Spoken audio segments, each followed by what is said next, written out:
ಒಬ್ಬ ಪ್ರಭಾವಿ ನಾಯಕ ಪಕ್ಷದ ಒಂದು ದೊಡ್ಡ ಕಾರ್ಯಕ್ರಮ, ಇಲ್ಲಿ ಸರ್ಕಾರ ಅಂತಾನೂ ಹೇಳಿ ತಪ್ಪಿಸ್ಕೊಳ್ಳಂಗಿಲ್ಲ, ಪಕ್ಷದ ಕಾರ್ಯಕ್ರಮ ನೇರ ಆ ಪಕ್ಷದ ಒಬ್ಬ ಪ್ರಭಾವಿ ನಾಯಕ ಆ ವೇದಿಕೆ ಮೇಲೆ ಇರೋದಿಲ್ಲ ಅಂದ್ರೆ ಇದನ್ನ ಅರ್ಥೈಸ್ಕೊಳ್ಳೋದಕ್ಕೆ ಬೇರೆ ಯಾವ ರೀತಿ ಉಳಿದಿದೆ ನಮ್ಮ ಮುಂದೆ? ನೇರವಾಗಿ ಒಂದಷ್ಟು ಪ್ರಶ್ನೆ ಹುಟ್ಟೋದಿಲ್ವಾ? ಆ ಪ್ರಶ್ನೆಯನ್ನ ನಾವು ಕೇಳಬೇಕಲ್ವಾ? ಆ ಪ್ರಶ್ನೆ ಚೌಕಟ್ಟನ್ನ ನಿರ್ಧರಿಸುವಂತ 4 ಪ್ರಮುಖವು ಇಲ್ಲಿ ನಿಮ್ಮ ಮುಂದೆ. BSY ಸಂಸದೀಯ ಮಂಡಳಿ ನೇಮಕ ಅವಲಂಬನೆಯ ಸೂಚನೆಯ ಅಂದ್ರೆ ಚುನಾವಣೆ ಹತ್ರ ಬರ್ತಿದ್ದಂಗೆ ಆ ಹುದ್ದೆಯಿಂದ ಇಳಿಸಿದಂಥವ್ರೆ ಇವ್ರನ್ನ ಕರೆದು ಪಕ್ಷದ ಅತಿ ದೊಡ್ಡ ಒಂದು ಸಮಿತಿಯಲ್ಲಿ ನೇಮಕವನ್ನ ಮಾಡ್ತಾರೆ ಅಂದ್ರೆ ಇವತ್ತಿಗೂ ಅವರು ಪಕ್ಷಕ್ಕೆ ಬೇಕಾಗಿದ್ದಾರೆ ಅನ್ನೋ ತಮ್ಮ ಅಭಿಪ್ರಾಯವನ್ನ ಇದ್ರ ಮೂಲಕ ವ್ಯಕ್ತಪಡಿಸಿದ್ರ? ಆಹ್ವಾನ ನೀಡದೆ ಅವಮಾನ ಮಾಡುವುದು ಯಾರ ಉದ್ದೇಶ ಆಗಿತ್ತು? ಅಂತ ಯಾಕೆ ಕೇಳ್ತಿದೀವಪ್ಪ ಅಂದ್ರೆ ಇಲ್ಲಿ RSS ಒಂದು ನಿಲುವು, ಬಿಜೆಪಿಯದ್ ಒಂದು ನಿಲುವು, ಆದ್ರೆ ಆ ಬಿಜೆಪಿಯಲ್ಲೇ 2 ನಿಲುವು. ಒಂದು RSS ಪ್ಲಸ್ ಬಿಜೆಪಿ, ಇನ್ನೊಂದು RSS plus BJP plus BSY supporting BJP. 3 ಭಾಗ ಆಗೋಯ್ತಾ ಇಲ್ಲಿ. ಇನ್ನ CM ಸ್ಥಾನದಿಂದ BSY ಕೆಳಗಿಳಿಸಿದ್ದ ಹೈಕಮಾಂಡ್ ಪರಿಸ್ಥಿತಿಯ ನಿವಾರಣೆಗಾಗಿ ಮಧ್ಯ ಪ್ರವೇಶಿಸುತ್ತಾ. ಅವತ್ತಿನ ದಿನ BSY ಬೇಕಿರ್ಲಿಲ್ಲ, ಇವತ್ತು BSY ಬೇಕು. ಅವತ್ತಿನ ದಿನ CM ಬೇಕಿರ್ಲಿಲ್ಲ, ಇವತ್ತು ಸಂಸದೀಯ ಮಂಡಳಿಯ ಒಬ್ಬ ಸದಸ್ಯರಾಗಿ ಬೇಕು. ಹೇಗೆಲ್ಲ ಅರ್ಥ ಮಾಡ್ಕೋಬೇಕು ನಾವಿದನ್ನ? ಇನ್ನ ದೀಪಿಕಾ ಪಡುಕೋಣೆ ಬಟ್ಟೆಯ ಬಣ್ಣದ ವಿವಾದ ಅತಿರೇಕದ ಸಂವೇದನೆಯ ಎಲ್ಲದರಲ್ಲೂ ಇದ ರೀತಿ ಬೇಡಿಕೆ, ಬಾಯ್ಕಾಟ್ ಕಲ್ಚರು, ದೇಶದಲ್ಲಿರುವಂತಹ ವಾತಾವರಣ ಎಷ್ಟು ಸರಿ ಅನ್ನೋ ಪ್ರಶ್ನೆ ನಮ್ಮ ಮುಂದೆ. ಕಡೆ ಕೆಲವು ನಿಮಿಷಗಳು ಅದ್ರ ಬಗ್ಗೆನೂ ಒಂದು ಕ್ವಿಕ್ ಚರ್ಚೆ. ಇದೆಲ್ಲದ್ರ ನಡುವೆ ಪ್ರಶ್ನೆಗಳಿದ್ದದ್ದು ಒಂದು ಸರಮಾಲೆ ಅಂತೆ ಇದ್ದಾವೆ. ಅದರಲ್ಲಿ ಒಂದಷ್ಟು ಪ್ರಶ್ನೆಗಳಿಗೆ ಯಡಿಯೂರಪ್ಪನವರು ಉತ್ತರ ಕೊಡುವಂಥ ಪ್ರಯತ್ನವನ್ನ ಮಾಡಿದ್ರು. ಮಾಜಿ ಮುಖ್ಯಮಂತ್ರಿ BSY ಮಾತು. ಯಾರ್ಯಾರನ್ನು ಮುಗಿಸೋಕ್ಕಾಗಲ್ಲ. ನನ್ನದೇ ಆದಂಥ ಒಂದು ಶಕ್ತಿ ಇದೆ, ಪಕ್ಷ ಬಲಪಡಿಸಿದ್ದೇನೆ, ಪಕ್ಷವನ್ನು ಅಧಿಕಾರಕ್ಕೆ ತರಕ್ಕೆ ಶ್ರಮ ಹಾಕಿದ್ದೇನೆ. ಇದು ಇಡೀ ರಾಜ್ಯದ ಜನರಿಗೆ ಗೊತ್ತಿರುವಂಥದ್ದು, ಅದನ್ನೇ ಮುಂದುವರಿಸ್ತೇವೆ. ಯಾವುದೇ ಗೊಂದಲ ಭಿನ್ನಾಭಿಪ್ರಾಯಗಳಿಲ್ಲ ನಮ್ಮಲ್ಲಿ. ಅದರಲ್ಲೇನು ಸತ್ಯಾಂಶ ಇಲ್ಲ. ಯಾರ್ಯಾರನ್ನು ಮುಗಿಸೋಕ್ಕಾಗಲ್ಲ. ನನ್ನದೇ ಆದಂಥ ಒಂದು ಶಕ್ತಿ ಇದೆ, ಪಕ್ಷ ಬಲಪಡಿಸಿದ್ದೇನೆ, ಪಕ್ಷವನ್ನು ಅಧಿಕಾರಕ್ಕೆ ತರಕ್ಕೆ ಶ್ರಮ ಹಾಕಿದ್ದೇನೆ. ಇದು ಇಡೀ ರಾಜ್ಯದ ಜನರಿಗೆ ಗೊತ್ತಿರುವಂಥದ್ದು, ಅದನ್ನೇ ಮುಂದುವರಿಸ್ತೇವೆ. ಯಾವುದೇ ಗೊಂದಲ ಭಿನ್ನಾಭಿಪ್ರಾಯಗಳಿಲ್ಲ ನಮ್ಮಲ್ಲಿ. ಅಲ್ಲ, ಎಲ್ಲ ಪಕ್ಷದಲ್ಲೂ ಇದೇ ರೀತಿ ಹೇಳಿಕೆ ಕೊಡ್ತಾರಪ್ಪ. ಆದರೆ ನೀವು ನಂಬೇಕಾ ಬೇಡವಾ ಅನ್ನೋದು ನಮಗೆ ಬಿಟ್ಟಿರೋದಲ್ವಾ? ಈ ಚರ್ಚೆಯಲ್ಲಿ ನಮ್ಮ ಜೊತೆ ಭಾಗವಹಿಸ್ತಿದ್ದಾರೆ ರಮೇಶ್ ಬಾಬು ಅವರು, ಕಾಂಗ್ರೆಸ್ನ ನಾಯಕರು, ವಕ್ತಾರರು. ನಮಸ್ಕಾರ ಸರ್ ರಮೇಶ್ ಬಾಬು ಅವರೇ. SG ವೀರಣ್ಣ ಅವರು, JDSನ ಪ್ರತಿನಿಧಿ, ವಕ್ತಾರರು. ನಮಸ್ಕಾರ ವೀರಣ್ಣ ಅವರೇ, ಸ್ವಾಗತ ನಿಮಗೆ. ಮಹೇಶ್ ಅವರಿದ್ದಾರೆ, ಬಿಜೆಪಿಯ ಮುಖ್ಯ ವಕ್ತಾರರು. ನಮಸ್ಕಾರ ಮಹೇಶ್ ಅವರೇ. ಇನ್ನು ಕೆಲವೇ ನಿಮಿಷಗಳಲ್ಲಿ ಹಿರಿಯ ಪತ್ರಕರ್ತರು, ರಾಜಕೀಯ ವಿಶ್ಲೇಷಕರಾದ ಶಿವಕುಮಾರ್ ಅವರು ಕೂಡ ಜಾಯ್ನ್ ಆಗ್ತಾರೆ. ಈಗೇನು ಸರ್, ಏನು ತೊಂದರೆ ಇಲ್ವಾ ಮಹೇಶ್ ಅವರೇ? ಏನು ತೊಂದರೆ ಇಲ್ಲ, ಏನು ಗೊಂದಲ ಇಲ್ಲ, ಬಿಕ್ಕಟ್ಟು ಇಕ್ಕಟ್ಟು ಯಾವ ಕಟ್ಟು ಇಲ್ಲ, ಎಲ್ಲ ಆರಾಮಾಗಿದೆ ಪಕ್ಷದಲ್ಲಿ.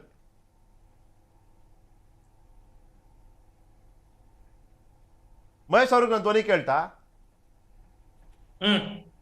ಅಲ್ಲ ಮಹೇಶ್ ಅವರೇ, ನಾನು ಕೇಳ್ತಾ ಇರೋದು ನಿಮ್ನ. ಅಲ್ಲ, ನಾನ್ ಕೇಳಿದೆ ಮಹೇಶ್ ಅವರೇ, ಬಿಕ್ಕಟ್ಟು ಇಕ್ಕಟ್ಟು ಯಾವ ಕಟ್ಟು ಇಲ್ವಾ ಅಂತ.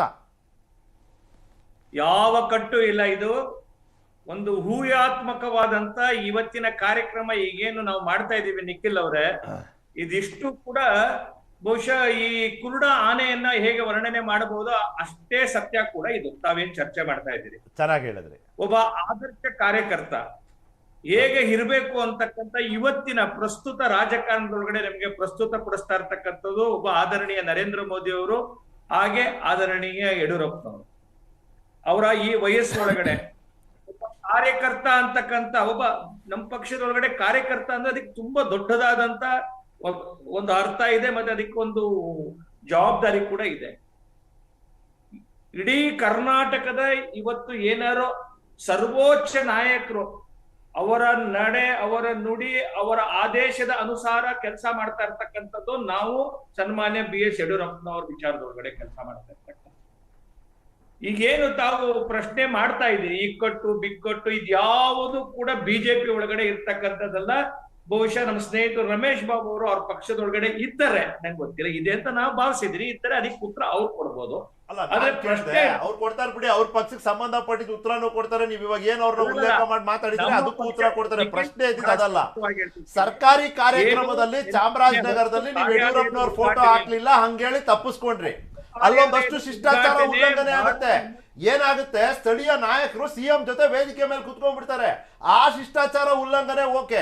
ಆದ್ರೆ ಯಡಿಯೂರಪ್ಪನವ್ರ ಫೋಟೋ ನೀವು ಹಾಕೋದಿಲ್ಲ, ಯಾಕಂದ್ರೆ ಸರ್ಕಾರದ ಭಾಗ ಅಲ್ವಾ, ಅವ್ರೇನು ಶಾಸಕರಲ್ವಾ ಶಿಕಾರಿಪುರದಿಂದ, ಹಾಕ್ಲೇಬೇಕು ಅನ್ನೋ ಉದ್ದೇಶ ಇದ್ದಿದ್ರೆ ಸಣ್ಣದಾಗೋ ಕೊನೆನಲ್ಲೋ ಹಾಕೋತಾ ಇದ್ರಿ, ನೀವಲ್ಲಿ ಹಾಕ್ಲಿಲ್ಲ. ಮತ್ ನಮ್ಗೆ ಹೇಳ್ತೀರಿ ಇಕ್ಕಟ್ಟಿಲ್ಲ, ಕುರುಡ ಆನೆನ್ ವರ್ಣಿಸ್ದಂಗೆ ಅಂತ.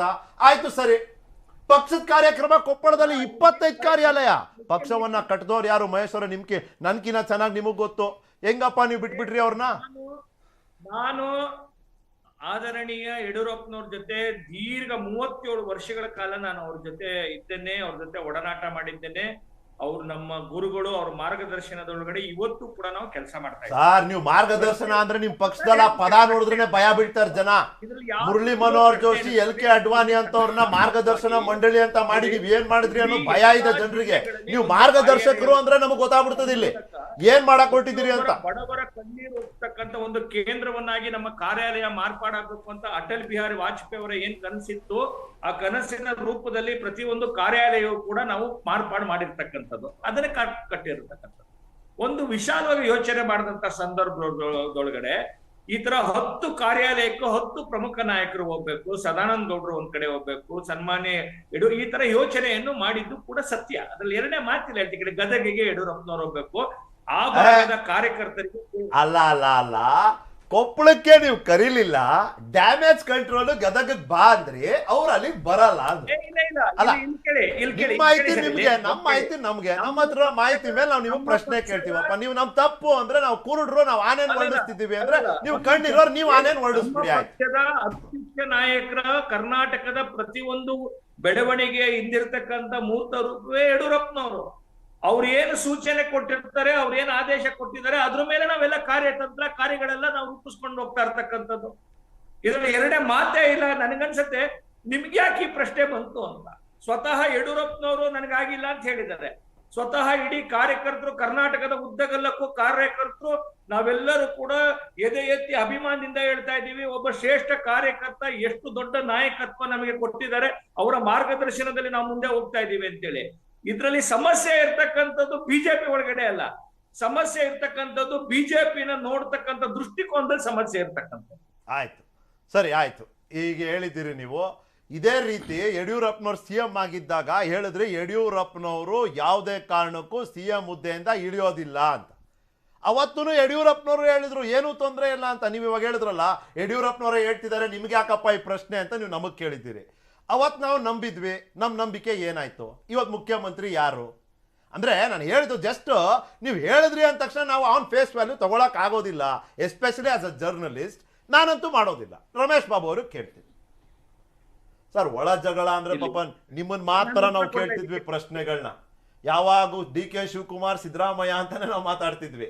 ಆದರೆ ಇವತ್ತಿನ ದಿನ ಒಳ ಜಗಳ ಅನ್ನೋದು ಕಾಂಗ್ರೆಸ್ಸಿಗೆ ಸೀಮಿತವಾದಂಥ ವಿಷಯ ಅಲ್ಲ ಅನ್ನೋಂಥ ಒಂದಷ್ಟು ಬೆಳವಣಿಗೆಗಳು ಇಲ್ಲಿ ನಡೀತು. ಆದರೆ ಮಹೇಶ್ ಅವರು ಹೇಳ್ತಾರೆ ನಾವು ಕುರುಡ್ರು, ನಾವು ಆನೆಯನ್ನು ವರ್ಣಿಸ್ತಿದ್ದೀವಿ. ಅಲ್ಲ, ಆನೆನೇ ಇಲ್ವಂತೆ. ಸಾಮಾನ್ಯ ಸಿದ್ದರಾಮಯ್ಯನವರು ಭಾಳ ಸಲ ಹೇಳಿದ್ದಾರೆ, ಸುಳ್ಳು BJPಯವರ ಮನೆ ದೇವರು ಅಂತ. ಹಾಗಾಗಿ ಪಾಪ ಅವ್ರಿಗೆ ಅಭ್ಯಾಸ ಆಗಿದೆ, ಹೇಳ ಪ್ರವೃತ್ತಿನ ಚೆನ್ನಾಗಿ ರೂಢಿಸ್ಕೊಂಡಿದ್ದಾರೆ. ಸತ್ಯ ತಲೆ ಮೇಲೆ ಹೊಡೆದಂಗೆ ಅಂತ ಹೇಳ್ತಾರಲ್ಲ, ಹಂಗೆ ಸುಳ್ಳನ್ನು ತಲೆ ಮೇಲೆ ಹೊಡೆದಂಗೆ ಹೇಳ್ತಾರೆ. ಹಾಗಾಗಿ ಅವ್ರ ಪಾಪ ಸ್ವಾಭಾವಿಕ. ಇಲ್ಲಿ ಪಾಪ ನೀವೊಬ್ಬ ಪತ್ರಕರ್ತರಾಗಿ ಭಾಳಷ್ಟು ಘಟನೆಗಳನ್ನ ಬಿಚ್ಚಿಟ್ರಿ. ಸ್ವಲ್ಪ ಅದಕ್ಕೆ ಸ್ಪೆಸಿಫಿಕ್ಕಾಗಿ ಡೇಟ್ ಒಂದು ಟಚ್ ಮಾಡಿಬಿಡ್ತೀನಿ. ತಾವು ಹೇಳಿದ್ರಿ ಯಡಿಯೂರಪ್ಪನವರು ಯಾವುದೇ ಕಾರಣದಿಂದ ಬದಲಾಗಲ್ಲ, ಅವರೇ ಮುಖ್ಯಮಂತ್ರಿ ಅಂತ ಹೇಳಿದ್ರು ಅಂತೇಳಿ. ಜುಲೈ 25, 2021ರಲ್ಲಿ ಸನ್ಮಾನ್ಯ ಯಡಿಯೂರಪ್ಪನವರು ರಾಜೀನಾಮೆಯನ್ನು ಕೊಟ್ಟರು ಮುಖ್ಯಮಂತ್ರಿ ಪದವಿಗೆ. ಕಣ್ಣಲ್ಲಿ ನೀರು ಹಾಕ್ಕೊಂಡು ಅವರ ನೋವನ್ನು ವ್ಯಕ್ತಪಡಿಸ್ಕೊಂಡು ಪಕ್ಷ ಹೆಂಗೆ ನನ್ನ ನಡೆಸ್ಕೋತು ಅಂತೇಳಿ ರಾಜೀನಾಮೆಯನ್ನು ಕೊಟ್ಟರು. ಅದಕ್ಕೆ ಮುಂಚೆ 6 ತಿಂಗಳಿಂದ ಇಲ್ಲಿ ಉಸ್ತುವಾರಿ ಇರ್ತಕ್ಕಂಥವರು ಸನ್ಮಾನ್ಯ ಅರುಣ್ ಸಿಂಗ್ರವರು. ಅವರು ಎಷ್ಟು ಸಲ ಮಾಧ್ಯಮಗಳ ಮುಂದೆ ಯಾರು ಹೇಳಿದ್ದು, no change of mister Yediyurappa, no change of mister CM. ಇದೇ ದಾಟಿನಲ್ಲಿ ನಾನು ಹೇಳಿದ 4 ವಾಯ್ಸಲ್ಲಿ ಇಡೀ ಬೆಂಗಳೂರು ಕರ್ನಾಟಕದಲ್ಲೆಲ್ಲ ಡಂಗೂರ ಸಾರಿ ಇನ್ಕ್ಲೂಡಿಂಗ್ ದೆಹಲಿನಲ್ಲಿ ಹೇಳಿದ್ರು. ಕೊನೆಗೆ ಏನಾಯ್ತು, ಅದು ನಳಿನ್ ಕುಮಾರ್ ಕಟೀಲ್ ಅವರು ಹೇಳೋರು ಯಾವುದೇ ಕಾರಣದಿಂದ ಬದಲಾವಣೆ ಆಗಲ್ಲ ಅಂತ. ಇವತ್ತು ಕರ್ನಾಟಕದಲ್ಲಿ ಜನ ಬುದ್ಧಿವಂತರಿದ್ದಾರೆ. ವಿಶೇಷವಾಗಿ ಮಾಧ್ಯಮಗಳು ತಮ್ಮ ಕರ್ತವ್ಯವನ್ನು ನಿರ್ವಹಣೆ ಮಾಡ್ತಾ ಇದ್ದಾವೆ. ಭಾರತೀಯ ಜನತಾ ಪಕ್ಷದಲ್ಲಿ ನಡೀತಾ ಇರ್ತಕ್ಕಂಥ ಘಟನೆಗಳನ್ನ ಐ ಥಿಂಕ್ ಕೇವಲ 25% ಮಾತ್ರ ನೀವು ಬಿಚ್ಚಿಟ್ಟಿರೋಂಥದ್ದು, ಇನ್ನೂ 75 ಭಾಗ ಆಚೆ ಬಂದಿಲ್ಲ. ನಾನು ಭಾಳ ಪ್ರಜ್ಞಾಪೂರ್ವಕವಾಗಿ ಹೇಳ್ತಾ ಇದ್ದೀನಿ, not only B J P, ನೀವು ಸರ್ಕಾರ ಒಂದೇ ಅಲ್ಲ, ಬರೀ ಬಸವರಾಜ ಬೊಮ್ಮಾಯಿ ಯಡಿಯೂರಪ್ಪನವ್ರ ಸಂಘರ್ಷ ಒಂದೇ ಅಲ್ಲ. ಯಡಿಯೂರಪ್ಪನವ್ರನ್ನ ಯಾವ ರೀತಿ ನಡೆಸ್ಕೊತಾ ಇದ್ದಾರೆ, ಅದಕ್ಕೆ ಮುಂಚೆ ಸಂಘ ಪರಿವಾರದಲ್ಲಿ 3 ಗುಂಪಾಗಿದೆ, ಭಾರತೀಯ ಜನತಾ ಪಕ್ಷದಲ್ಲಿ 4 ಗುಂಪಾಗಿದೆ, ಸರ್ಕಾರಕ್ಕೆ ಯಡಿಯೂರಪ್ಪನವ್ರಿಗೆ ಹೊಂದಾಣಿಕೆ ಇಲ್ಲ.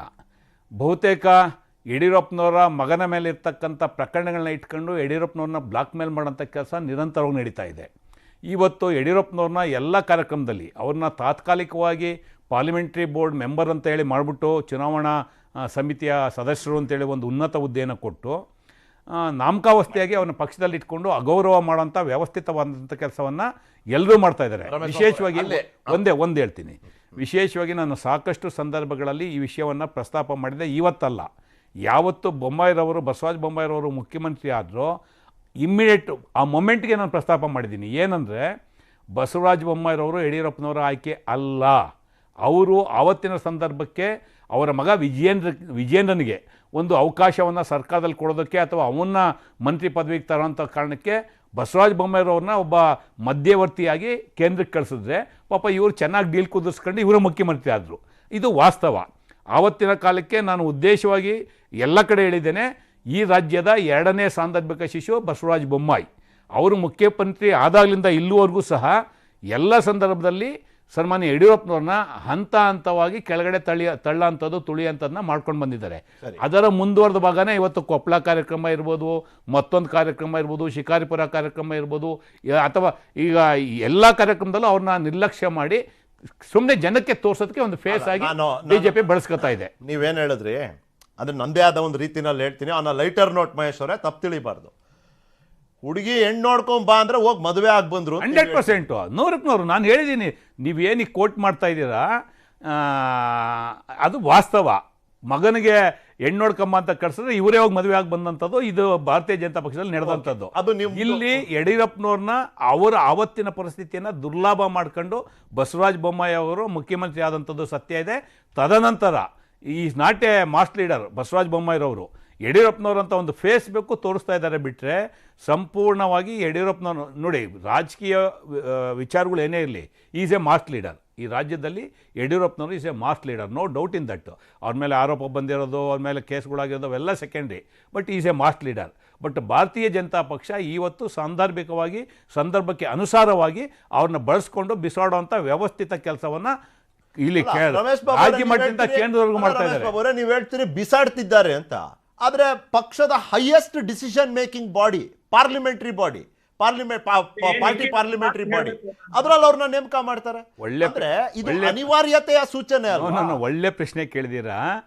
ಸನ್ಮಾನ್ಯ ಯಡಿಯೂರಪ್ಪನವರು ಈ 2019ರಲ್ಲಿ ಮುಖ್ಯಮಂತ್ರಿ ಆಗೋದಕ್ಕೆ ಮುಂಚೆ ಅವರಿಗೆ ಭಾರತೀಯ ಜನತಾ ಪಕ್ಷದವರು ಇದೇ ಥರದ ಆಫರ್ ಕೊಟ್ಟಿದ್ರು. ಕೇಂದ್ರದಲ್ಲಿ ನಿಮಗೆ ಪದಾಧಿಕಾರಿ ಮಾಡ್ತೀವಿ ಬನ್ನಿ ಅಂತೇಳಿ. ಅವರು ತಿರಸ್ಕಾರ ಮಾಡಿದ್ರು. ಯಾಕೆ ತಿರಸ್ಕಾರ ಮಾಡೋರು ಅಂದರೆ, ನನಗೆ ಹಿಂದಿ ಲ್ಯಾಂಗ್ವೇಜು ಇಲ್ಲ, ಹಾಗಾಗಿ ನಾನು ಕೇಂದ್ರಕ್ಕೆ ಬರೋದಿಲ್ಲ ಅಂತೇಳಿ ತಿರಸ್ಕಾರ ಮಾಡಿದ್ರು.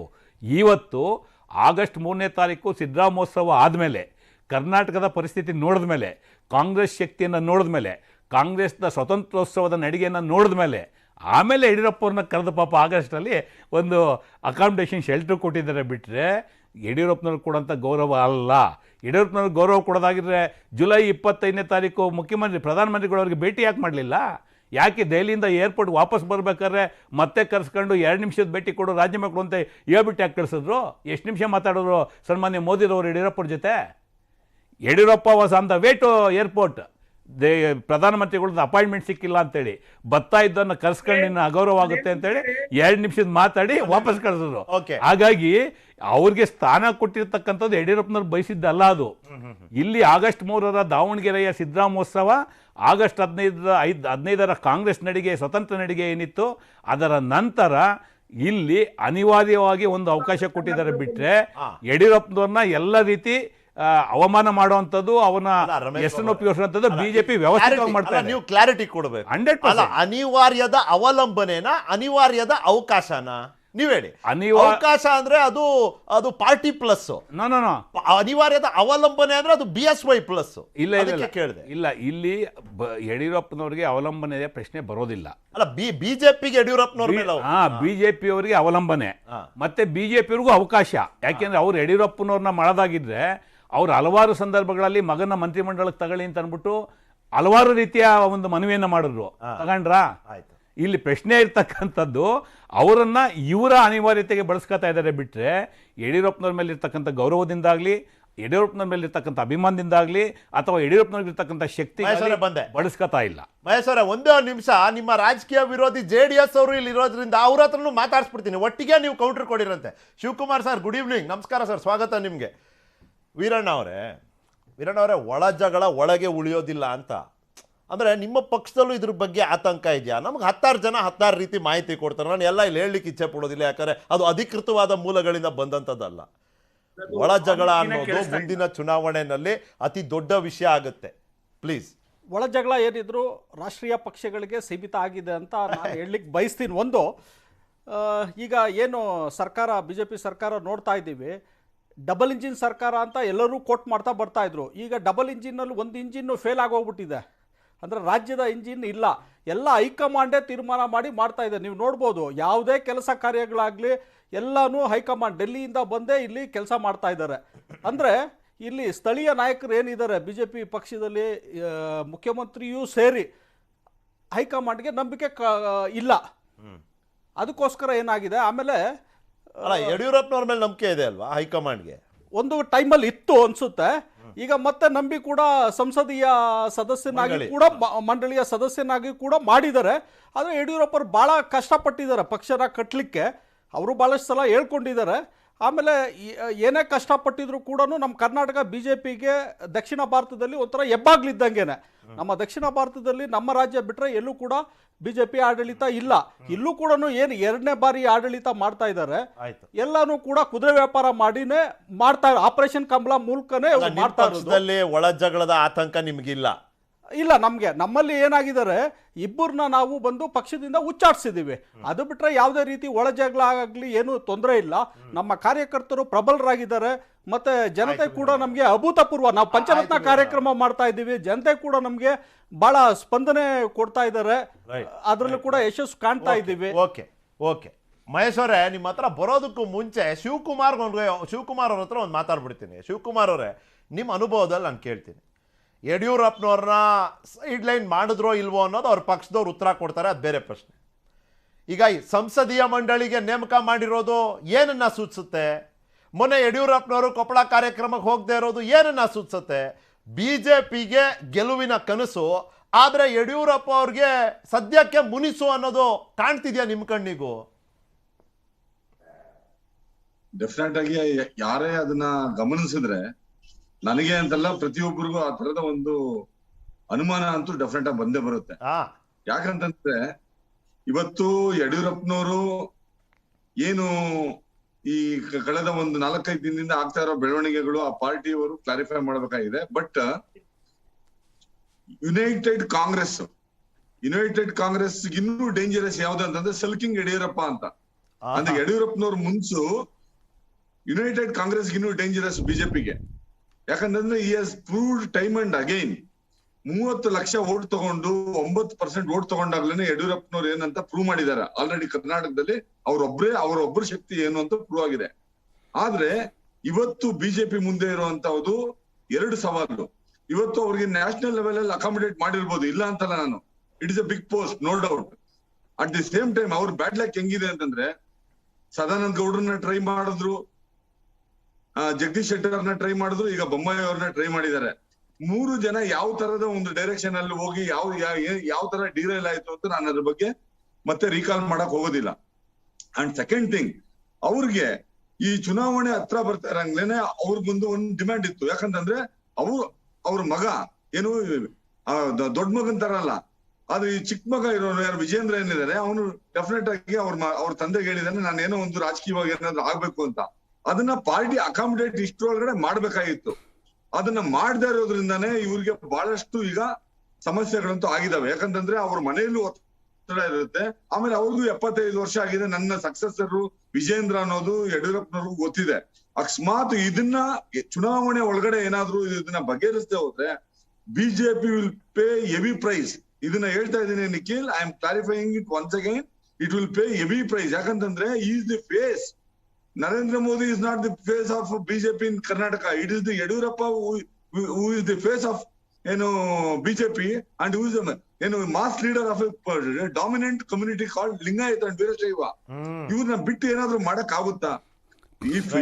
ಇವ್ರನ್ನ ಒಳ್ಳೆ ಹ್ಯೂಮರ್ ಅಲ್ಲಿ ಇಟ್ಕೊಂಡು ಯಡಿಯೂರಪ್ಪನ ವಿಶ್ವಾಸ ತಗೊಂಡು they should bring him to the central stage to roar against Congress and JDS. ಇವರು ಅದನ್ನ ಮಾಡದೆ ಹೋದ್ರೆ ಇವ್ರು ಏನೇ ಸಂಕಲ್ಪ ಯಾತ್ರೆ ಮಾಡಿದ್ರೇನು ಯಡಿಯೂರಪ್ಪನ ಬಿಟ್ಟು ಡೆಫಿನೆಟ್ ಆಗಿ BJP will not gain anything. They should be very conscious. ಯಾಕಂದ್ರೆ ಇವತ್ತು ಈಗಾಗಲೇ ಆಂಟಿ ಇನ್ಕಮೆನ್ಸಿ ಅವ್ರಿಗೆ ಬಹಳಷ್ಟು ಪ್ರಮಾಣದಲ್ಲಿದೆ. ಆ ಆಂಟಿ ಇನ್ಕಮೆನ್ಸಿನ ಫೇಸ್ ಮಾಡ್ಬೇಕು ಒಂದ್ ಕಡೆಗೆ.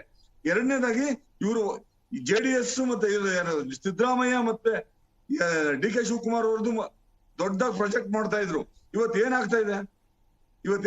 ಇವತ್ತು ಅವರು ತಪ್ಪಗಾಗಿದ್ದಾರೆ. ಯಾಕಂದ್ರೆ ಖರ್ಗೆ ಅವರು ಅವ್ರಿಗೆ ಹೇಳಿದ್ಮೇಲೆ ನೀವಿಬ್ರು ರೆಸ್ಪಾನ್ಸಿಬಲ್, ನೀವು ಏನೋ ಕರ್ನಾಟಕದಲ್ಲಿ ಬರ್ದೇ ಇರೋದು ಅಂತ ಗೊತ್ತಾದ್ಮೇಲೆ ಅವ್ರಿಗೆ ಗೊತ್ತಾಗಿದೆ ಅವ್ರಿಗೆ ಯಾವ ತರದ ಮೆಸೇಜ್ ಹೈಕಮಾಂಡ್ ಕೊಟ್ಟಿದೆ ಅಂತ.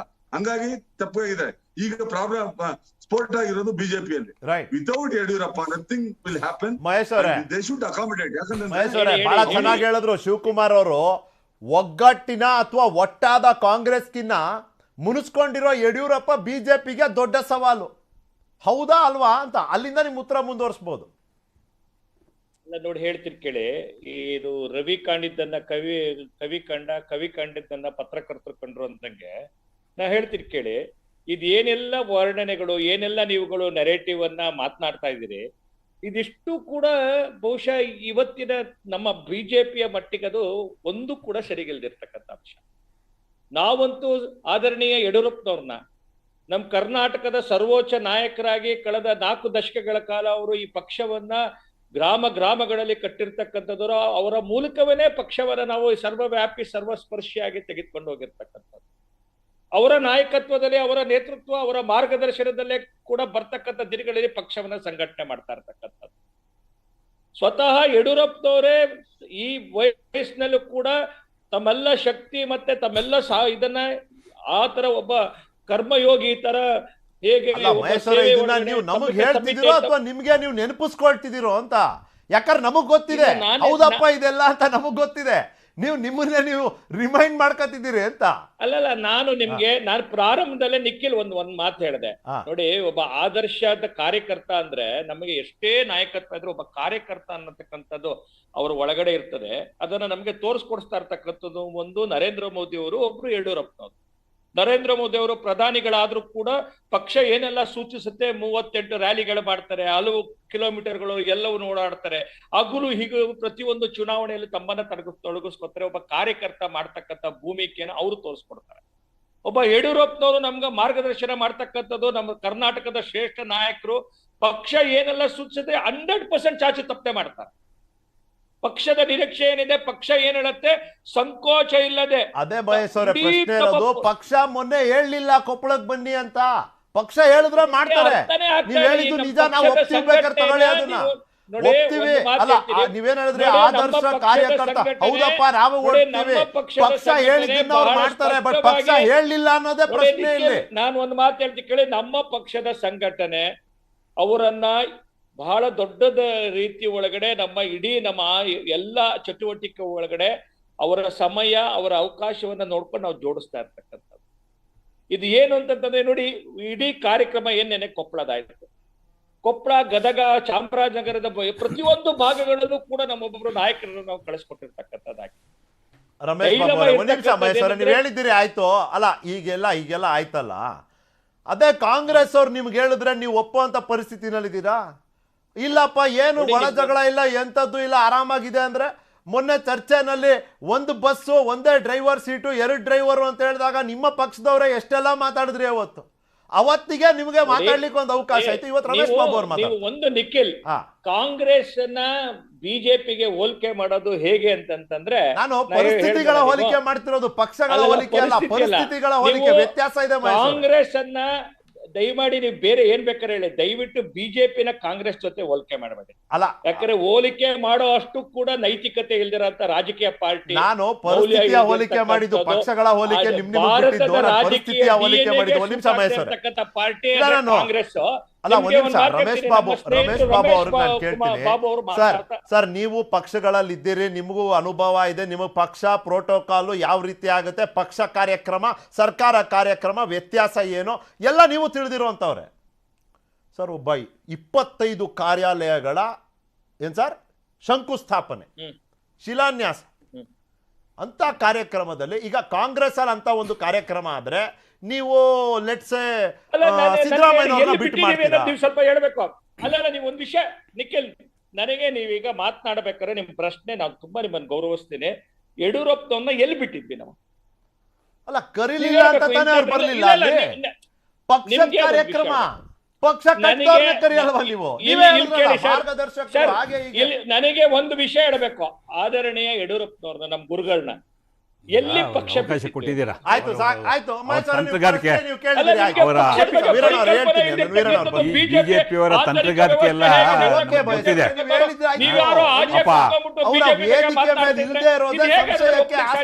ಇದು ನಿನ್ನೆನೇ ಚರ್ಚೆಯ ವಿಷಯ ಅಲ್ಲ. ಒಂದ್ ನಿಮಿಷ ಕೇಳಿ, ನಿನ್ನೆ ಚರ್ಚೆಯ ವಿಷಯ ಇದು. ಆಕ್ಚುಲಿ ನಿನ್ನೆ ಕೆಪಿಸಿಸಿ ಅಧ್ಯಕ್ಷರು ಒಂದು ಹೇಳಿಕೆ ಕೊಟ್ರು ಅಂತ ಇದು ಇವತ್ತಿನ ಚರ್ಚೆ ಆಯ್ತು. ಇದು ಆಕ್ಚುಲಿ ನಿನ್ನೆದೇ ಚರ್ಚೆಯ ವಿಷಯ. ಒಂದ್ ನಿಮಿಷ ರಮೇಶ್ ಬಾಬು ಅವ್ರು ಮಾತಾಡ್ತಾರೆ. ನಿಖಿಲ್ ಅವರೇ, ಭಾರತೀಯ ಜನತಾ ಪಕ್ಷದ ಮಿತ್ರರು ಯಾವಾಗ ಸಮರ್ಥನೆ ಮಾಡೋದಕ್ಕೆ ಉತ್ತರ ಕೊಡೋದಕ್ಕೆ ಉತ್ತರ ಇರಲ್ವೋ ಆವಾಗ ಈಗ ಇಶ್ಯೂನ್ ಡೈವರ್ಟ್ ಮಾಡೋಂಥ ಇಂಥ ಪ್ರಯತ್ನಗಳು ಮಾಡ್ತಾರೆ. ಅದಕ್ಕೆ ಮಹೇಶು ಹೊರತಾಗಿಲ್ಲ. ಅದಿರಲಿ, ತಾವು ಕೇಳಿದಂಥ ಪ್ರಶ್ನೆ ಬಹಳ ಸ್ಪಷ್ಟ. ಅಲ್ಲ ಒಂದ್ ನಿಮಿಷ ಮಹೇಶ್ ಅವರೇ ಪ್ಲೀಸ್, ತಾವು ಕೇಳಿದಂಥ ಪ್ಲೀಸ್ ಆಯ್ತಿರ್ರಿ, ಗೊತ್ತಿದೆ ಇರ್ರಿ. ಪ್ರಶ್ನೆ ನೀವೇ ಆಗ್ತೀರ, ಉತ್ತರ ಕೊಡಕ್ಕೆ ಅವಕಾಶ ಆಗದೆ ಇರ್ತೀರಲ್ಲ.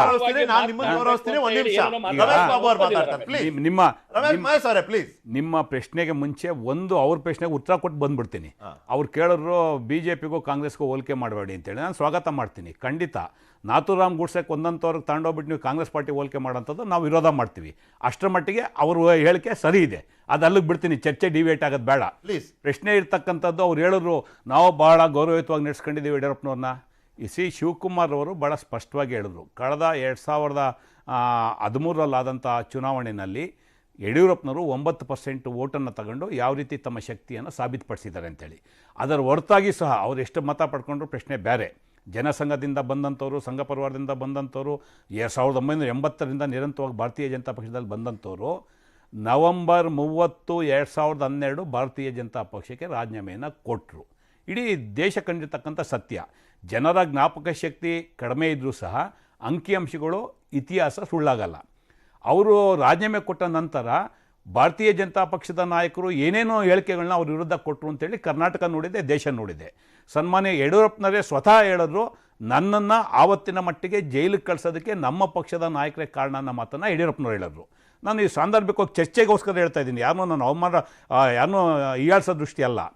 ಸನ್ಮಾನ್ಯ ಈಶ್ವರಪ್ಪನವ್ರು ಒಂದು ಸ್ಟೇಟ್ಮೆಂಟ್ ಕೊಟ್ಟರು ಯಡಿಯೂರಪ್ಪನವ್ರ ಮೇಲೆ. ಆವತ್ತು ನಾನೇನಾದ್ರು ಯಡಿಯೂರಪ್ಪ ಸ್ಥಾನದಲ್ಲಿ ಇದ್ದಿದ್ರೆ ನಾನು ಆತ್ಮಹತ್ಯೆ ಮಾಡ್ಕೊಂಡ್ಬಿಡ್ತಿದ್ದೆ. ಅಂದರೆ ಜೈಲಿಗೆ ಹೋಗಿ ಬಂದರು ಅನ್ನೋ ಕಾರಣಕ್ಕೆ ಯಡಿಯೂರಪ್ಪನವ್ರ ವಿರುದ್ಧ ಈಶ್ವರಪ್ಪನವ್ರು ಕೊಟ್ಟಂಥ ಹೇಳಿಕೆ ಇದು. ಇದನ್ನು ಸುಳ್ಳು ಅಂತ ಹೇಳ್ತಾರೆ ಬಿ ಜೆ ಪಿಯವರು. ಆವತ್ತಿನ ಕಾಲಕ್ಕೆ ಈ ಹೇಳಿಕೆ, ಆವತ್ತಿನ ಕಾಲಕ್ಕೆ ಜಗದೀಶ್ ಶೆಟ್ಟರನ್ನು ಹೊರತುಪಡಿಸಿ ಭಾರತೀಯ ಜನತಾ ಪಕ್ಷದ ಬಹುತೇಕ ನಾಯಕರು ಯಡಿಯೂರಪ್ಪನವ್ರನ್ನ ಟೀಕೆ ಮಾಡುವಂಥ ವ್ಯವಸ್ಥಿತ ಕೆಲಸವನ್ನ ಮಾಡ್ಕೊಂಡು ಬಂದರು. ಇವತ್ತು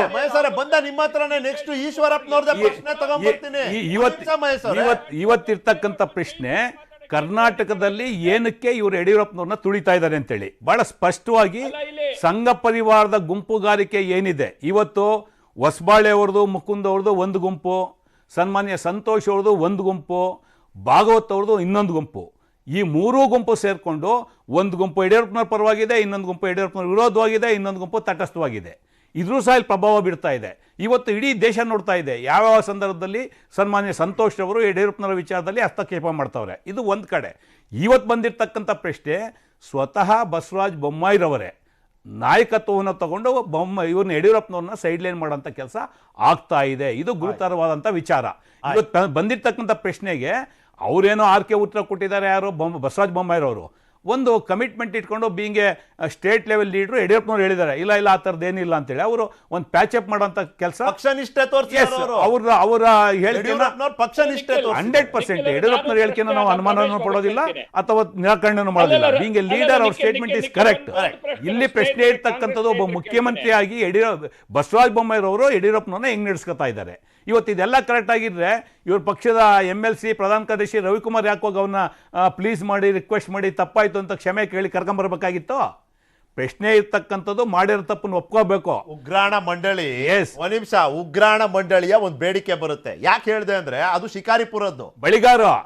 ಅದಾದ್ಮೇಲೆ ಹೇಳ್ತೀನಿ, ಇಲ್ಲೊಂದು ತಗೊಳ್ಳಿ, ಇದು ಈಶ್ವರಪ್ಪನವ್ರು ಹೇಳಿದ್ರು ಹೌದು ಸಮಸ್ಯೆ ಇದೆ, ಹೈಕಮಾಂಡ್ ಮಧ್ಯಪ್ರವೇಶ ಎಲ್ಲ ಪಾರ್ಟಿಲಿ ಇರುತ್ತೆ ಅಂತ. ನಾನು ಹೇಳಲಿಲ್ಲ. ಮತ್ತೆ ಇಲ್ಲಿ ಆನೆ ಯಾರು ಕುರುಡ್ರು ಯಾರು ಅಂತ ನೀವ್ ಹೇಳ್ಬೇಕಾಗತ್ತೆ. ಈಗ ಮಹೇಶ್ ಅವರೇ ಗೌರವಪೂರ್ವಕವಾಗಿ ಕೇಳ್ತೀನಿ, ಒಪ್ಕೊಂಡ್ರೆ ಏನ್ ತಪ್ಪು ಅಂತ. ದೇರ್ ಇಸ್ ನೋ ಪ್ರಾಬ್ಲಮ್ ಅಂದ್ರೆ ಪ್ರಾಬ್ಲಮ್ ಸೊಲ್ಯೂಷನ್ ಇಲ್ಲ. ನಾನು ಕೇಳ್ತಿರೋದು ಈ ಉಗ್ರಾಣ ಮಂಡಳಿಯ ನೇಮಕ ಬಾಳಿಗಾರ ಅವ್ರದ್ದು ಸಮಸ್ಯೆ ಆಗ್ಲಿಲ್ವಾ?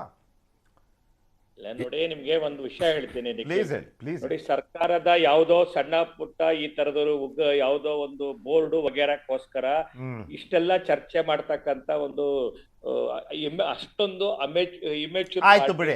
ಈಶ್ವರಪ್ಪನವ್ರು ಹೇಳಿದ್ದು ಅದು ಸಣ್ಣದ, ಅದು ದೊಡ್ಡ ವಿಚಾರ. ಬಳಿಗಾರವ್ರದ್ದು ಮೊನ್ನೆಯವ್ರದ್ದು ಇವಾಗಿನ JDS ಅವನ್ನ ಕರ್ಕೊಂಡ್ ಬಂದು ಅವ್ರ ವಿಷಯಕ್ಕೆ ಚರ್ಚೆ ಆಗಿದ್ದಲ್ಲಿ ಉಗ್ರಾಣ ಮಂಡಳಿಗೆ ಅಧ್ಯಕ್ಷತೆ ಹೇಳಿ ಕಾಂಗ್ರೆಸ್ನವ್ರಿಗೆ ಉತ್ತರ ಕೊಡಕ್ಕೆ ಇಲ್ಲ ಮಹೇಶ್ ಅವರೇ, ಅವ್ರದ್ದು ರಾಷ್ಟ್ರೀಯ ನಾಯಕರು ಸೋನಿಯಾ ಗಾಂಧಿ, ರಾಹುಲ್ ಗಾಂಧಿ, DK ಶಿವಕುಮಾರ್ ಬೈಲ್ ಮೇಲೆ ಇರುವಂತ ಪಾರ್ಟಿ ಜೈಲ್ ಬಗ್ಗೆ ಮಾತಾಡ್ತಾರೆ. ನೀವು ಕೊಲೆ ಆರೋಪದಲ್ಲಿ ಹೋಗಿ ಬಂದಂತ ಗೃಹ ಮಂತ್ರಿ ಇಟ್ಕೊಂಡಿದ್ದೀರಲ್ರಿ.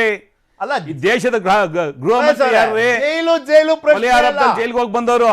ನೋಡಿ, ರಮೇಶ್ ಬಾಬು ಅವರು ಅದನ್ನ ಉಲ್ಲೇಖ ಮಾಡಿ ಬೇರೆ ಕಾಂಟೆಕ್ಸ್ಟ್ ಅಲ್ಲಿ ನೀವ್ ಏನ್ ಹೇಳ್ಬೇಕು ನೀವು ಹೇಳಿದ್ರಿ ಬಿಡಿ, ಆಯ್ತು. ಅಲ್ಲಿ ನಿಮ್ ಯಶಸ್ಸು ಪಾಯಿಂಟ್ ಬನ್ನಿ ಅಂತ.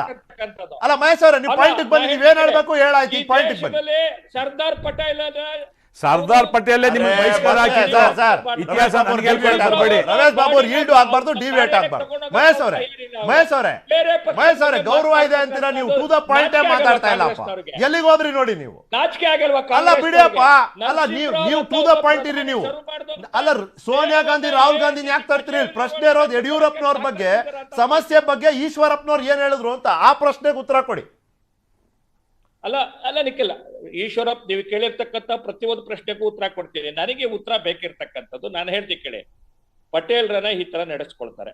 ನರಸಿಂಹರಾವನ ಬಾಡಿನ ಅವ್ರ ಆಫೀಸ್ ಒಳಗಡೆ ತಗೊಳಕ್ ರೆಡಿ ಇರೋದಿಲ್ಲ ತಗೊಳಕ್ಕೆ. ಆದ್ರೆ ನಾನ್ ನಿಮ್ಗೆ ಒಂದು ವಿಷಯ ಕೇಳ್ತೀನಿ. ಅಲ್ಲ, ಸೀತಾರಾಮ್ ಕೇಸರಿ ಹೆಸರು ಹೇಳ್ಬಿಡಿ ಬೇಕಾದ್ರೆ, ನಾನೇ ನಿಮ್ಗೆ ಸೇರ್ಸ್ಕೊಡ್ತೀನಿ. ಬಟ್ ಅದು ಪ್ರಶ್ನೆ ಅಲ್ಲ. ಅವ್ರು ಹಂಗ್ ನಡ್ಸ್ಕೊಂಡ್ರು ಅಂತ ನೀವ್ ಹಿಂಗ್ ನಡ್ಸ್ಕೊತಿದ್ದೀರಾ? ಇದು ಸಮಜಾಯಿಸಿನ ಇದು? ಅಲ್ಲ, ಅವರು ಸರ್ದಾರ್ ಪಟೇಲ್ ಹಂಗ್ ಮಾಡಿದ್ರು, ನರಸಿಂಹರಾವ್ ಹಿಂಗ್ ಮಾಡಿದ್ರು, ಸೀತಾರಾಮ್ ಕೇಸರಿಗೆ ಹಂಗ್ ಮಾಡಿದ್ರು ಅನ್ನೋ ಕಾರಣಕ್ಕೆ ಯಡಿಯೂರಪ್ಪನವ್ರಿಗೆ ನೀವು ಹಿಂಗ್ ಮಾಡ್ತಿದ್ದೀರಾ? ಹೌದಾ? ಪಾರ್ಟಿ ಇಷ್ಟು ಬೋಧನೆ ಮಾಡಂತ ಅವಶ್ಯಕತೆ ಇಲ್ಲ. ನಾನು ಹೇಳ್ತೀನಿ ಕೇಳಿ, ಕರ್ನಾಟಕದ ಮಟ್ಟದಲ್ಲಿ ಆದರಣೀಯ ಯಡಿಯೂರಪ್ಪನವರು ನಮ್ಮ ಸರ್ವೋಚ್ಚ ನಾಯಕರು, ಅವರ ಮಾರ್ಗದರ್ಶನದಲ್ಲೇ ಅವ್ರು ಹೇಳಿರ್ತಕ್ಕಂಥದ್ದು, ಅವ್ರೇನು ಹೇಳ್ತಾರೆ ಅದನ್ನ ನಾವು ಅಕ್ಷರಶಃ ಅದಕ್ಕೆ ಪೂರ್ಣ ನಮ್ಮೆಲ್ಲ ಸಹಕಾರ ಶಕ್ತಿಯನ್ನ ತುಂಬಿ ಏನ್ ನಮಗೆ ನಮ್ಮ ಹಿರಿಯರು ಗುರಿಯನ್ನ ನಿಶ್ಚಯ ಮಾಡಿದೀವಿ, ಅದನ್ನ ನಾವು ಮುಟ್ಟೋರಿದೀವಿ ನಾವು. ಆಯ್ತು ಶಿವಕುಮಾರ್ ಅವರೇ, ಈ ಸಂದರ್ಭದಲ್ಲಿ ಮಧ್ಯಪ್ರವೇಶ ಅನ್ನೋದು ಹೈಕಮಾಂಡ್ ಇಂದ ನಿರೀಕ್ಷೆ ಇದೆ. ಹೈಕಮಾಂಡಿನ ಪಾತ್ರ ಈ ಸಂದರ್ಭದಲ್ಲಿ ಏನು? ಯಾಕೆ ಕೇಳ್ತೀರಿ? ಮೊನ್ನೆ ಗುಜರಾತ್ನಲ್ಲಿ ಅಬ್ಸರ್ವರ್ ಆಗಿ ಕರೆದ್ರು. ಆದ್ರೆ ಅಲ್ಲಿ ಪ್ರಶ್ನೆ ಇದ್ದಿದ್ದು ಮುಂಚೆನೆ ಡಿಸೈಡ್ ಆಗ್ಬಿಟ್ಟಿತ್ತು ಯಾರು ಮುಖ್ಯಮಂತ್ರಿ ಆಗ್ತಾರೆ ಅಂತ. ಓಕೆ, ಅಬ್ಸರ್ವರ್, ಗೌರವ, ಸಂಸದೀಯ ಮಂಡಳಿ ಸದಸ್ಯರು, ಪಕ್ಷದ ಪ್ರಕ್ರಿಯೆ, ಸಂಪ್ರದಾಯ ಹೋಗಿ ಬಂದ್ರು. ಬರ್ಬೇಕಾದ್ರೆ ಫ್ಲೈಟ್ದೊಂದು ಸಮಸ್ಯೆ. ಇವರು ಪಾಪ ನಾರ್ಮಲ್ ಪ್ಯಾಸೆಂಜರ್ ಫ್ಲೈಟ್ ಅಲ್ಲಿ ಬಂದ್ರೆ, CM ಸ್ಪೆಷಲ್ ಫ್ಲೈಟ್ ಅಲ್ಲಿ ಬಂದಿದ್ದಾರೆ. ಒಟ್ಟಿಗೆ ಬರೋಕ್ಕಾಗಲಿಲ್ಲ. CM ಫ್ಲೈಟ್ ಅಲ್ಲಿ 2 ಸೀಟ್ ಇತ್ತಂತೆ ಬೇರೆ. ಇದೆಲ್ಲ ಮಾತುಗಳಿದೆ, ವರದಿಗಳಾಗೂ ಬಂದಿರ್ಬೋದು, ನಾನು ಓದಲಿಲ್ಲ. ಬಟ್ ಈ ಮಾಹಿತಿ ನನ್ನ ಹತ್ರ ಇದೆ. ಅದಕ್ಕೆ ನಾನು ನಿಮಗೆ ಕೇಳ್ತೀನಿ, ನೀವು ಪತ್ರಕರ್ತರಾಗಿ ಇಂಥ ಮಾಹಿತಿ ನಿಮಗೂ ಸಿಕ್ತಾ ಅಂತ. ನೋಡಿ, ಇನ್ ಒನ್ ವರ್ಡ್ ಹೇಳ್ಬೇಕು ಅಂತಂದ್ರೆ, ಇಟ್ ಇಸ್ ಎ ವ್ಯಾಲ್ಕನೋ. ನಾವು ಈಗ ಯಡಿಯೂರಪ್ಪನವರು ಒಂದು ವ್ಯಾಲ್ಕನೋಗೆ ನಾವು ಕಂಪೇರ್ ಮಾಡ್ಬೇಕಾಗಿದೆ. ಒಳಗಡೆ ಕುದೀತಾ ಇದೆ ಈಗ.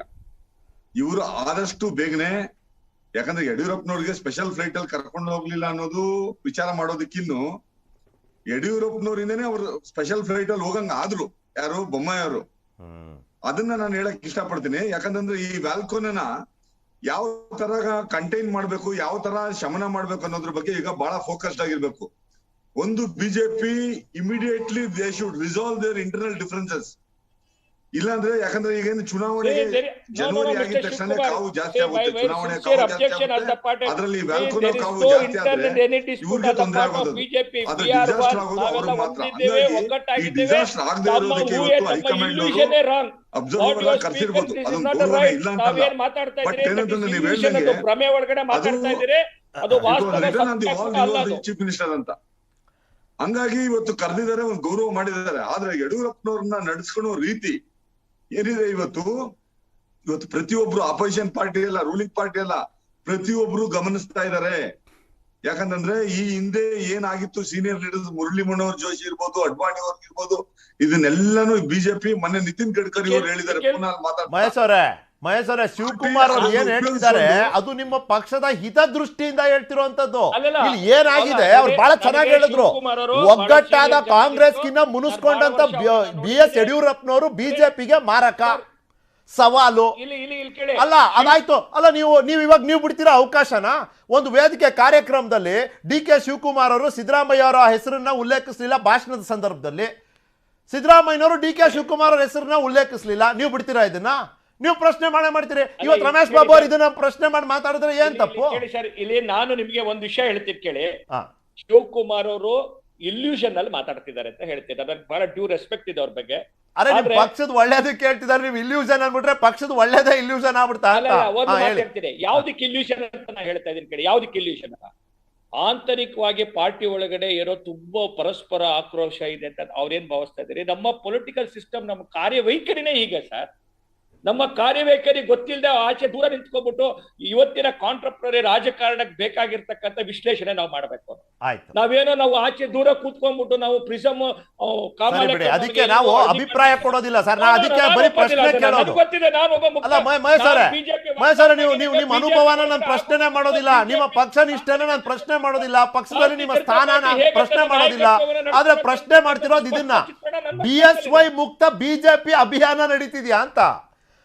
BSY ಮುಕ್ತ ಬಿಜೆಪಿ ನಾನು ನಿಮ್ ಪಕ್ಷದವರೇ ಹೇಳಿದ್ರಪ್ಪ, ಕಾಂಗ್ರೆಸ್ ಅವ್ರದನ್ನ ಟ್ವೀಟ್ ಬೇರೆ ಮಾಡಿದ್ದಾರೆ.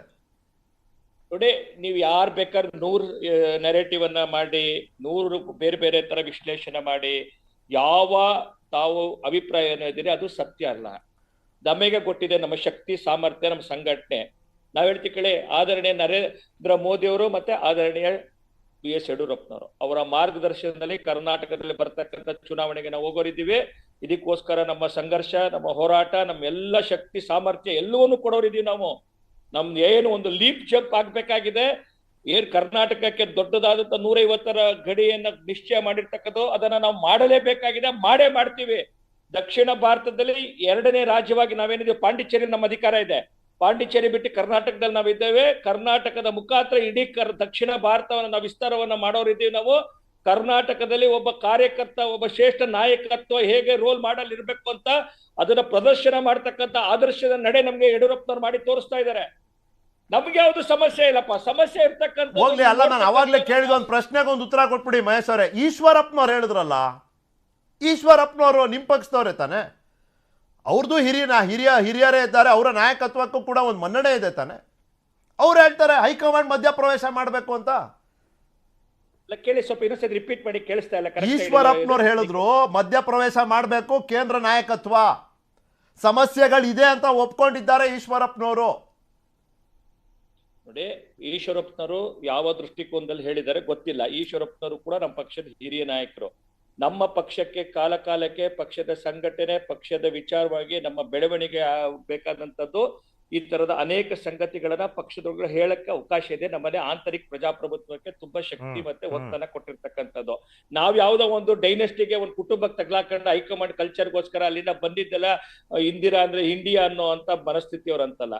ಪ್ರತಿಯೊಂದು ಕೂಡ ಚರ್ಚೆ ಮಾಡ್ತೀವಿ. ಸಂಘಟನೆ, ಪಕ್ಷದ ಹಿತದೃಷ್ಟಿಯಿಂದ ಅವಶ್ಯಕತೆ ಇದ್ರೆ ನಾ ಹೇಳ್ತಿಲ್ಲ, ಏನೆಲ್ಲ ಅಗತ್ಯ ಕ್ರಮಗಳಿದೆ ಅದನ್ನ ಮಾಡೇ ಮಾಡ್ತೀವಿ ನಾವು. ಸರಿ, ಆಯ್ತು ಮಹೇಶ್ ಅವರೇ, ನೀವು ಹೇಳಿದ್ದೀರಿ ಇಲ್ಲಿ ವೀರಣ್ಣ ಅವರು ಕಡೆ ಕೆಲವು ನಿಮಿಷಗಳಿದೆ, ಸಂಕ್ಷಿಪ್ತವಾಗಿ ಬಿಜೆಪಿಯ ಒಳ ಜಗಳದ ಲಾಭ ನಿಮಗ್ ಜಾಸ್ತಿನಾ ಕಾಂಗ್ರೆಸ್ಗೆ ಜಾಸ್ತಿನಾ ಅಂತ ಕೇಳ್ತಿದ್ದೀನಿ.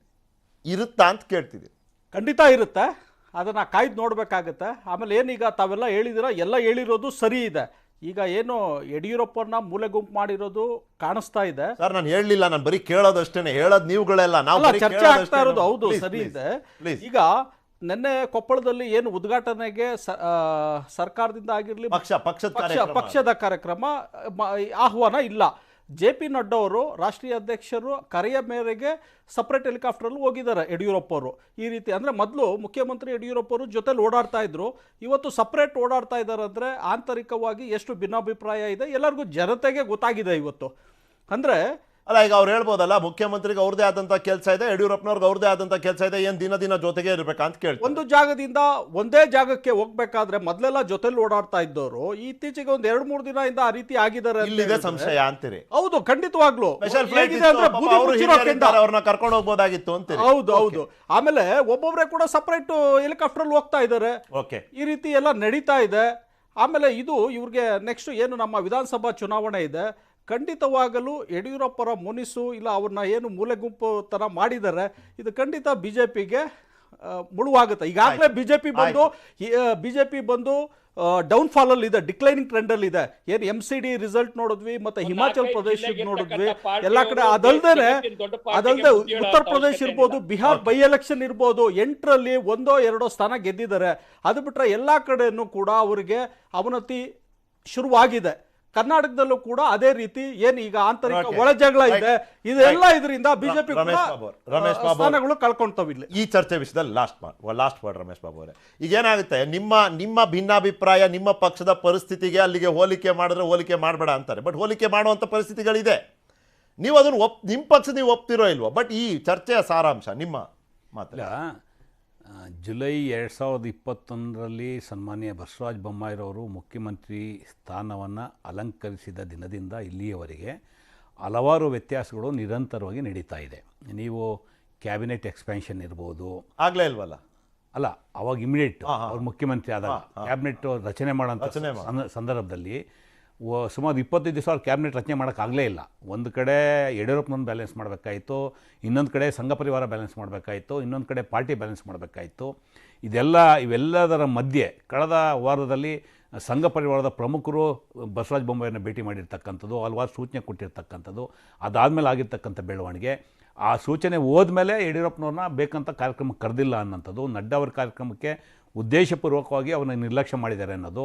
ಅದಾದಮೇಲೆ ಗುಂಡ್ಲುಪೇಟೆ ಒಂದು ಕಾರ್ಯಕ್ರಮಕ್ಕೆ ಯಡಿಯೂರಪ್ಪನವ್ರನ್ನ ಬಿಟ್ಟು ಕಾರ್ಯಕ್ರಮ ಮಾಡಿ ಅಲ್ಲಿ ಸಾರ್ವಜನಿಕರು ಅಂದರೆ BJP ಕಾರ್ಯಕರ್ತರು ಗಲಾಟೆ ಮಾಡಿದಾಗ ಇಲ್ಲ ಇದು ಸರ್ಕಾರಿ ಕಾರ್ಯಕ್ರಮ ಅಂತೇಳಿ ಸಮಜಾಯಿಷಿ ಕೊಟ್ಟಿರ್ತಕ್ಕಂಥದ್ದು. ಇವತ್ತು ಕೊಪ್ಪಳದ ಕಾರ್ಯಕ್ರಮದಲ್ಲಾಗಿರ್ತಕ್ಕಂಥ ಘಟನೆ, ಇವೆಲ್ಲ it is A clear picture. ವ್ಯವಸ್ಥಿತವಾಗಿ BJPನಲ್ಲಿ ಯಡಿಯೂರಪ್ಪನವ್ರನ್ನ ಸೈಡ್ಲೈನ್ ಮಾಡುವಂಥ ಕಾರ್ಯಕ್ಕೆ ಚಾಲನೆಯನ್ನು ಕೊಟ್ಟಿದ್ದಾರೆ. ಅದು ನಾಟ್ ಫಸ್ಟ್ ಟೈಮ್. ಸನ್ಮಾನ್ಯ ಬಸವರಾಜ ಬೊಮ್ಮಾಯಿರವರು ಮುಖ್ಯಮಂತ್ರಿ ಆದ ಮೊದಲನೇ ದಿನದಿಂದಲೇ ಇಂಥ ಒಂದು ಇಡನ್ ಅಜೆಂಡಾ ಪ್ರಾರಂಭ ಆಗಿದೆ. ಅದರ ಪ್ರತಿಫಲ ಸ್ವಾಭಾವಿಕವಾಗಿ BJPಗೆ ಆಗುತ್ತೆ. ಬಟ್ ಕಾಂಗ್ರೆಸ್ ಪಕ್ಷ ನಾವು ನಮ್ಮ ಹೋರಾಟದ ಮೇಲೆ ಸಂಘಟನೆಯನ್ನು ಮಾಡಿ ಬರುವಂಥ 2023ರಲ್ಲಿ ಜನಪರವಾದಂಥ ಸರ್ಕಾರ ತರುವಂಥದ್ದು ನಮ್ಮ ಕರ್ತವ್ಯ ಆಗಿದೆ. ರೈಟ್ ಶಿವಕುಮಾರ್ ಅವರ ಸಮಯ ಕಮ್ಮಿ ಇದೆ. ಮಹೇಶ್ ಅವರೇ, ಎನಿ ಕೇಸ್ ನಾವು ಬೇರೆ ಚರ್ಚೆನಲ್ಲಿ ನೀವು ನಮ್ಮ ಜೊತೆ ಇದ್ದೀರಿ. ದೀಪಿಕಾ ಪಡುಕೋಣೆ ಹಾಕೊಂಡಿರೋ ಬಟ್ಟೆಯಲ್ಲಿರೋ ಬಣ್ಣ ಇವತ್ತು ಬಡದಾಟಕ್ಕೆ ಕಾರಣ ಆಗುತ್ತೆ ಅಂದ್ರೆ ಈ ಸಮಾಜದ ಸಂವೇದನೆ ಒಂದು ರೀತಿಯಲ್ಲಿ ಅತಿರೇಕವನ್ನ ತಲುಪಿಬಿಟ್ಟಿದ್ಯಾ ಅನ್ನೋ ಪ್ರಶ್ನೆನ ಮುಂದೆ ಬರಬೇಡವಾ? ಆಯ್ತಪ್ಪ, ಆ ಬಟ್ಟೆ ಮೂಲಕ ಇರುವಂತ ಘನತೆಯ ಸಂದೇಶದ ಬಗ್ಗೆ ನೀವು ಮಾತಾಡಿ. ಬಣ್ಣಕ್ಕೊಂದು ಧರ್ಮಲೇಪನ, ಆ ಧರ್ಮಲೇಪನದಿಂದ ಧಾರ್ಮಿಕ ಭಾವನೆಗೆ ನೋವು ಅಲ್ಲ. ಎಲ್ಲೆಲ್ಲಿಂದ ಎಲ್ಲೆಲ್ಲಿ ಕನೆಕ್ಟ್ ಮಾಡ್ಕೊಂಡು ಹೋಗೋದು, ಈ ಕನೆಕ್ಷನ್ ಕೊಂಡಾಗ ನಿಲ್ಲೋದಾದ್ರೂ ಎಲ್ಲಿ? ಚರ್ಚೆ ಆಗುತ್ತೆ ಬ್ರೇಕ್ ನಂತರ.